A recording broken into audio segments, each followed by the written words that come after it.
తాకట్లో ఉన్న మీ బంగారాన్ని విడిపించి ఆ రోజు ఆన్లైన్ రేటుకి కొంటాం. Sharma gold company. నమస్కారం అండి. సుమన్ టీవీ ప్రేక్షకులందరికీ శ్రీ పరాభవనామ సంవత్సర యుగాది శుభాకాంక్షలు.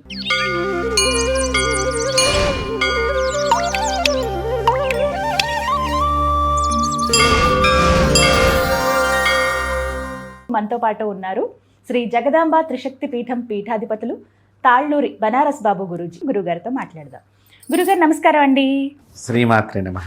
శ్రీమాత్రే నమః. ముందుగా మీకు పరాభవనామ సంవత్సర యుగాది శుభాకాంక్షలు అండి. మీకు కూడా అమ్మా. చాలా సంతోషం గురుగారు.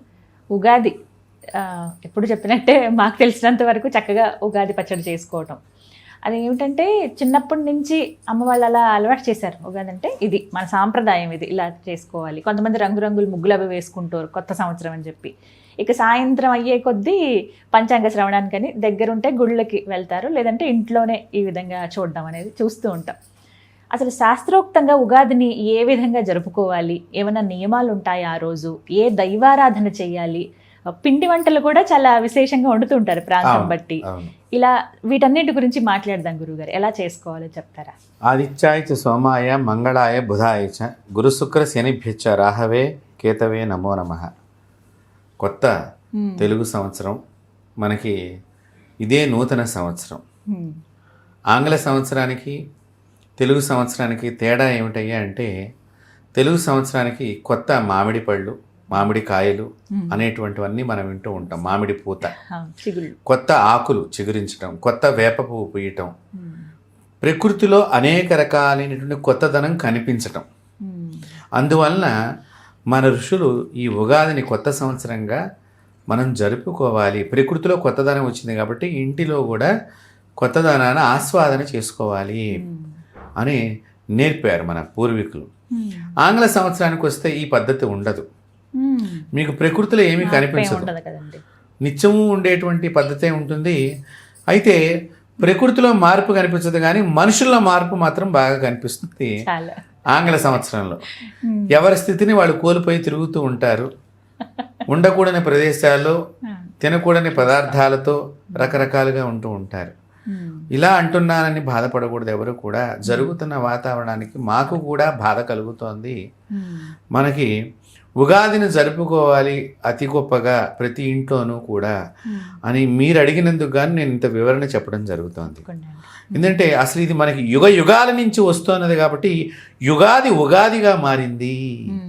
మీకు ఉగాదికి ముందర పెద్ద పండుగ అంటే ఒకటే ఒకటి ఉన్నదమ్మా, అదే శివరాత్రి. శివరాత్రి రోజున ఏం జరిగిందమ్మా ఈ సృష్టిలో, ఈ ప్రపంచంలో ఏం జరిగింది అంటే, అప్పటిదాకా ఉన్న ఒక మనిషి ఒక లింగాకారంగా మారాడు. పరమేశ్వరుడు అప్పటిదాకా ఉన్నటువంటి వ్యక్తి ఒక లింగాకారంగా మారి ఆది మధ్య అంతము అనేటువంటి స్థితి లేకుండా సర్వము తానై ఉన్నటువంటి వ్యక్తి. అందుకని కొన్ని చోట్ల శివరాత్రిని కొత్త సంవత్సరంగా భావించేటువంటి అలవాటు కూడా ఉన్నది. పరమేశ్వరుడే ఆ విధంగా ప్రపంచంలో కొత్తగా కనిపించాడు కాబట్టి. అందుకనే మనం కూడా నిటారుగా పెరగటానికి కారణం ఆ శివలింగం కూడా నిటారుగానే ఉంటుంది. అందుకనే శిరస్సుని శివలింగంతో భావన చెయ్యండి అని వేదం చెప్పింది. మీరు శిరస్సు మీద ఏవి పోసినా కింద పడిపోతాయి, శివలింగం మీద మీరు ఏది పోసినా కింద పడిపోతుంది. కాబట్టి ఆ యొక్క పరమేశ్వరుడు నీ శిరస్సు నందు ఉన్నాడు. కాబట్టి నీవే పరమేశ్వరుడుగా ఇంటి యజమానిగా ఉండి నీ ఇంటి సంప్రదాయాన్ని పిల్లలకు నేర్పటంలో యుగాది నుంచి యుగముల నుంచి వచ్చుతున్నటువంటి యుగాదిని, ఉగాది అనే పేరు మారింది కాలాంతరంలో. ఆ ఉగాదిని ఎలా చక్కగా జరుపుకోవాలి మీరు మంచి ప్రశ్న వేశారమ్మా. నేటి యువత ఇది తెలుసుకోవాల్సిన అత్యంత ముఖ్యమైనటువంటి, ఎందుకంటే కాలంలో గత 2 జనరేషన్స్ మధ్య గ్యాప్ వచ్చేసరికమ్మా సమాచార లోపం ఏర్పడి ఇప్పుడు పిల్లలు ఎందుకు చెయ్యాలి, ఏంటి చేస్తే ఉపయోగం ఏంటి, మాకు అంతా సైన్స్ ఉంది కదా అనేటువంటి క్వశ్చన్లు చాలా ఇళ్లల్లో వచ్చేస్తున్నాయి ఇప్పుడు. కాబట్టి నేటి యువత ఇది తెలుసుకున్నప్పుడు ఎందుకు చెయ్యాలి, మీరు అడిగింది నేటి యువత గురించి అని నేను భావిస్తూ, ఇది ముందర ముఖ్యంగా ప్రకృతిలో మార్పు వచ్చింది, కొత్తదనం వచ్చింది, కొత్తగా చిగురించటం చెట్లు. కాబట్టి నీ జీవితంలో కూడా కొత్తదనం ఉత్పత్తి కావాలి, చిగురించాలి నీ జీవితంలో. అలాంటి దానిలో ఈ ఉగాది పండుగ చక్కగా మనకి చైత్రమాసంలో వచ్చేటువంటి తొలి పండుగ పాడ్యమి రోజున, శుద్ధ పాడ్యమి రోజున. ఈసారి మనకి గురువారం ఉత్తరాభాద్ర నక్షత్రంలో వస్తుందమ్మా. పరాభవ అనేటువంటి నామ సంవత్సరం ఇది. ఈ రోజున ప్రతి ఒక్కరు కూడా చక్కగా తైల అభ్యంగన స్నానం అంటాం. చక్కగా తైలాభ్యంగన స్నానం చేసి తలంటు స్నానం చేసుకుని చక్కగా మొట్టమొదటగా కొత్త దుస్తులు ధారణ చేయాలి వారి స్తోమతను బట్టి. ప్రతి ఒక్కరు కూడా కొత్త దుస్తులు కొత్త బట్టలు వేసుకోవాలి, తప్పకుండా వేసుకోవాలి. మరి ప్రకృతిలో చెట్టుకు కొత్త ఆకు వచ్చింది కదా, మన శరీరంలో కూడా ఈ ధారణ చేయటం గల ఏంటంటే నువ్వు ఆ సంవత్సరం నుంచి నీలో ఒక మంచి కొత్త లక్షణాన్ని డెవలప్మెంట్ చేసుకోమని శాస్త్రం చెప్తోంది.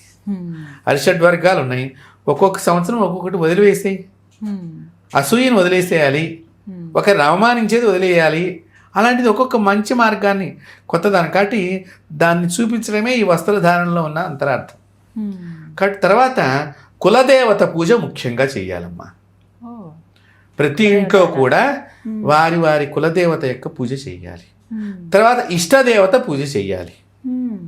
తర్వాత మంత్ర అనుష్ఠానమైనటువంటి వాళ్ళు ఎవరైనా మంత్రం ఉపదేశం తీసుకున్నటువంటి వాళ్ళు వాళ్ళ అనుష్ఠాన దేవతలని అన్నింటినీ కూడా స్మరణం ఎక్కువగా చేసుకోవాలి, జపం ఎక్కువ చేయాలి ఈ రోజున.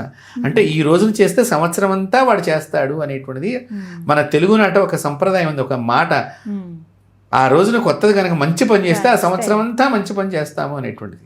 అంటే అలాంటి దానికి ఇక్కడ ఎక్కువగా అనుష్ఠానాన్ని మనం జపం చేసుకుంటే తర్వాత షడ్రుచులతో తయారైనటువంటి చక్కగా ఉగాది పచ్చడి, చక్కగా పుల్ల మామిడి కాయని తెచ్చుకొని చక్కగా చిన్న చిన్న ముక్కలుగా కట్ చేయటం, అరటిపళ్ళు ముక్కలు, అలాగే పుట్నాల పప్పు వేసుకుంటారు కొంతమంది, అలాగే కొత్త చింతపండు రసము, కొత్త బెల్లము, వేప పువ్వు, ఇంకా కొంతమంది దీనిలో పచ్చికారం కూడా వేసుకునేటువంటి వాళ్ళు కొంతమంది ఉన్నారు. కొన్ని చోట్ల మనకి ప్రాంతాలను బట్టి కూడా ఉప్పు కొంతమంది వేసుకుంటారు.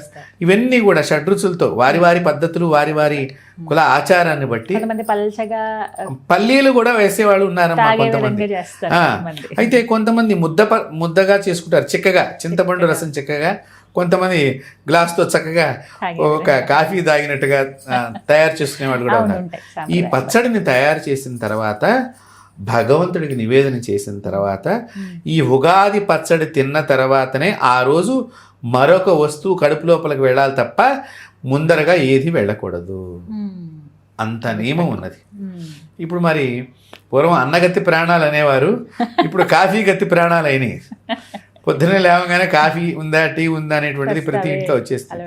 కానీ ఉగాది పచ్చడి తిన్న తర్వాతనే అవి మిగతావన్నీ కూడా తీసుకోవాలి.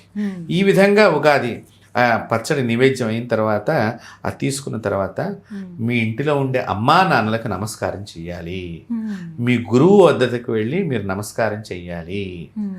తప్పనిసరిగా వీరి ముగ్గురు ఆశీర్వచనం, మాతృదేవో భవ, పితృదేవో భవ, ఆచార్య దేవో భవ, ఈ ముగ్గురు ఆశీర్వచనం ఉంటే ప్రతి సంవత్సరం వాళ్ళ ఆశీర్వచనం తీసుకుంటే ఎంతటి దుష్టశక్తి అయినా ఎంతటి దుష్ట గ్రహశక్తి అయినా వీరి ఆశీర్వచనం ముందర అది నిలువజాలదు.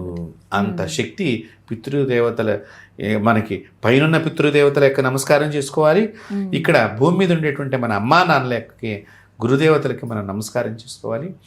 చక్కగా మీకు దగ్గరలో ఉన్న దేవాలయంలో ఉదయం అయితే ఉదయం, సాయంకాలం అయితే సాయంకాలం అక్కడ పంచాంగ శ్రవణ కార్యక్రమం ఉంటే కనుక తప్పకుండా వినాలమ్మా ప్రతి ఒక్కరు. పంచాంగం అంటే ఏమిటి? 5 అంగముల ద్వారా ఉత్పత్తి అయ్యేటువంటి విషయాలు దానిలో నిగుడీకృతమై ఉంటాయి అన్నమాట. అలాంటి విషయాలను మనం వినటం మూలకంగా రాబోయే రోజుల్లో జరగబోతున్నటువంటి ప్రమాదాన్ని తప్పించుకుని, చాలామంది ఏం చేస్తారంటే పంచాంగ శ్రవణంలో మన రాశి అయిపోగానే మనం వెళ్ళిపోదాంలే అప్పటిదాకా కూర్చుందామని అంటారు. కాదు, అది తప్పు. అంతా వింటేనే పంచాంగం. పంచాంగం వినటం మూలకంగా ససంతానం కలుగుతుంది. పంచాంగం వినటం మూలకంగా దుస్వప్న దోషాపహం, చెడ్డ కళల యొక్క దోషాన్నంతటిని కూడా నశింపజేస్తుంది. పంచాంగం వినటం మూలకంగా పెళ్ళవుతుంది. పంచాంగం వినటం మూలకంగా నానా కర్మలు చేయటానికి నానాకర్మలు అంటే ఏమిటి? అక్షరాభ్యాసం ఎప్పుడు చేయొచ్చు, గృహప్రవేశం ఎప్పుడు చేయవచ్చు, మూఢం ఎప్పుడున్నది, కత్తెర ఎప్పుడున్నది, వాస్తు కత్తెర ఎప్పుడున్నది, గ్రహణాలు ఎప్పుడున్నాయి, అనేక సమాచారం దానిలో మనకు తెలుస్తుంది. తద్వారా ఎప్పుడు ఏమేమి చేయొచ్చు చేయకూడదు అనేటువంటి దానికి ఒక గొప్ప సాధనమే ఈ పంచాంగం. కాబట్టి ఇత్యాది పంచాంగ పఠనం అక్కడ జరుగుతున్నప్పుడు ఆ పఠనాన్ని మనం శ్రద్ధతో విని ఆ చెప్పినటువంటి వారికి మనం పుష్పం ఫలం తోయం మనకు తోచిన దక్షిణ వారికి ఇచ్చి నమస్కరించటం మూలకంగా ఆ పంచాంగంలో ఉండే సర్వదేవతా శక్తి మనల్ని ఆశీర్వచనం చేస్తుందమ్మా. ఈ విధంగా పంచాంగాన్ని వినమని శాస్త్రం చెప్పింది. కాబట్టి ఈ విధంగా వినటం మూలకంగా వారికి జరగబోయే విపత్తు కూడా ఆగిపోతుందిటమ్మా. కాపాడుతుంది. పంచాంగం ఎప్పుడు కూడా కాపాడేటువంటిదే.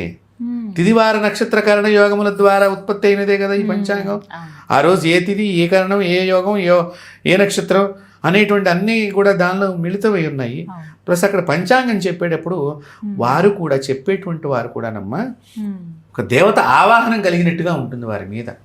మీరు చాలా మందిని చూసినట్లయితే వారు అత్యంత భక్తితో, శ్రద్ధతో, విశ్వాసంతో, నమ్మకంతో చెప్తూ ఉంటారు. ఈ చెప్పిన దానిలో అవతల వాడికి చెడు పోవాలి నా వాక్కు ద్వారా అనే భావనతో చెప్తారమ్మా. కాబట్టి వినేటువంటి వాళ్ళకి ఏదైనా దుష్కర్మ ఏదన్నా గనక ఉన్నట్లయితే అది తప్పకుండా తొలగిపోతుంది. ఎందుకంటే తర్వాత వీరి ఆశీర్వచనం తీసుకుని వెళ్ళాలి. చాలా మంది ఏం చేస్తారంటే మన రాశి దాకా వినేసి వెళ్ళిపోదాము అని. కాబట్టి అది కాదు, మొత్తం అంతా విని వారికి దక్షిణ తాంబూలాలు మనం సమర్పణ చేసుకుని వారి ఆశీస్సులు తీసుకుని వెళ్ళటం ఈ ఉగాది రోజున చాలా ముఖ్యమైనటువంటి విషయం. అంతేకాకుండా మీకు దగ్గరలో ఏ దేవాలయం ఉంటే ఆ దేవాలయానికి ఆ రోజు తప్పనిసరిగా విధిగా మీరు చక్కగా పూలు, పళ్ళు, కొబ్బరికాయ ఇవి 3 తప్పనిసరిగా పట్టుకెళ్ళాలి. మిగతా రోజుల్లో ఏదో కొబ్బరికాయ పట్టుకెళ్ళాం, ఏదో పూలు పట్టుకెళ్ళాం అని చెప్తాం. ఈ రోజు మాత్రం ఈ 3 పట్టుకెళ్ళాలి. పట్టుకెళ్ళటం మూలకంగా ఏమిటి? ఈ కొబ్బరికాయ అంటే ఆత్మని సమర్పణ చేయటం భగవంతుడి దగ్గర, శరీరాన్ని అంతటిని కూడా సమర్పణ చేయటం. తద్వారా భగవంతుడు మన శరీరానికి శక్తిని ప్రసాదిస్తాడు. అంటే నేను ఎంతో సంపాదించాను, నేను బాగా సంపాదించాను అని అనుకునే వాళ్ళు కొంచెం అహంకారం వచ్చి ఉంటుంది. జ్ఞానం సంపాదించేవాడి దగ్గర ప్రతి ఒక్కరికి ఉంటుంది. ఇది అక్కడ నువ్వు సమర్పణ చేసేయాలి. ఈ అహం అనేటువంటిది భగవంతుడి పాదాల దగ్గర సమర్పణ చేసినప్పుడు నీకు ఆయన దగ్గర నుంచి మళ్ళీ ఆశీస్సులు వచ్చి మళ్ళీ మరింతగా మంచి వృద్ధిలోకి రావడానికి ప్రతి ఒక్కరూ దేవాలయానికి తప్పనిసరిగా ఉగాది రోజు వెళ్ళాలమ్మా. ఇది అలవాటు చేసుకో. ఈ విధంగా మనం ఉగాది రోజున చక్కగా జరుపుకొని మన ఇంటికి తోబుట్టుల్ని పిలుచుకోవటము, చక్కగా వారికి ఏమన్నా మనం సత్కారాలు చేయాలనుకునేవన్నా, ఏదన్నా పిల్లలకి, ఆడపిల్లలకి కానీ బావగారికి కానీ ఏదన్నా దగ్గరలో ఉంటే వెళ్ళొస్తూ ఉంటారు కొంతమంది. కాబట్టి అలా వెళ్ళొచ్చిన వాళ్ళకి మనం ఉత్తి చేతులతో పంపించకుండా ఉన్న దానిలో తగు విధంగా వారికి ఇచ్చి పంపించినప్పుడు వారి ఆనందంతో వెళ్ళటం మూలకంగా మన ఇంట్లో ఆనంద సిద్ధి కలుగుతుంది. అదే యుగాల నుంచి మన పెద్దలు నేర్పింది, అది మనం మర్చిపోయినాము. దయచేసి మీరు అడిగింది నేటి యువత ఇది గనక తెలుసుకున్నట్లయితే అన్యోన్య దాంపత్యం వాళ్ళ ఇంట్లో వర్ధిల్లుతుంది. అన్యోన్య దాంపత్యం ముఖ్యంగా ఈ పంచాంగ శ్రవణం వింటే, ఇందాక కూడా నేను చెప్పాను, పంచాంగం వినటం మూలకంగా మీకు దోషాలన్నీ తొలగిపోతాయి. ఏ దోషం ఉన్నది ఈసారి అని మీరు తెలుసుకుంటారు. ఆ రోజున విన్నటువంటి వాళ్ళు దోష నివృత్తి మార్గానికి వెడతారు. వెళ్ళినప్పుడు అయ్యో నాకు సంతానం ఇంతవరకు కలగలేదు, వారు చెప్పారు ఏదైనా పూజ చెప్తే అది చేసుకుంటే సంతానం అవుతుందనే భావన మీలో కలిగేటువంటిదే కలిగించేటువంటి శక్తి ఉగాదికి ఉన్నది. కాబట్టి నేటి యువత ఈ విధంగా ఉగాది కార్యక్రమాన్ని జరుపుకోవాలని చెప్పి మీరు అడిగినటువంటి చక్కని ప్రశ్నకి ఆ భగవంతుడు వీరందరి యొక్క మనసుల లోపలికి వెళ్ళి చక్కగా ఈ ఉగాదిని యుగయుగాల నుంచి ఎలా వస్తుందో అలా సంప్రదాయబద్ధంగా జరుపుకునేటువంటి భాగ్యాన్ని వారందరికీ కలగజేయాలని చెప్పి నేను ఆ భగవంతుని ప్రార్థిస్తున్నాను. చాలా చక్కగా వివరించారు గురువుగారు. ధన్యవాదాలండి. నమస్తే అమ్మా.